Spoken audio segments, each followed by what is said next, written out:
بسم اللہ الرحمن الرحیم۔ کے لیے وردی کا اہتمام کرتے ہیں، اس کو وقت پہ اٹھاتے ہیں، نہلاتے ہیں، وردی پہناتے ہیں، اور پھر اس کا ناشتہ کروا کے، پھر اس کو ناشتہ دے کے، بیگ دے کے، اس کی کتابیں اور کاپیاں اور دیگر چیزیں دے کے اس کو سواری پر پہنچاتے ہیں، پھر واپس لاتے ہیں، پھر ٹیوشن پر لے کر جاتے ہیں، پھر واپس لاتے ہیں۔ کبھی قرآن سکھانے کے لیے بھی یہ اہتمام کیا؟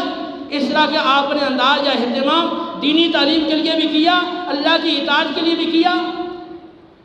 تو یہ نے صرف 5 کلاسوں کی بات کی ہے، PhD تک، بڑی بڑی ڈگریوں تک والدین بخوشی اپنے اولاد کی یہ اخراجات برداشت کرتے ہیں، لیکن دین سکھانے کے لیے فری میں بھی اپنے بچوں کو تیار نہیں ہوتے۔ تو پھر بتائیں کہ یہ ہمارے مسائل کیسے حل ہوں گے؟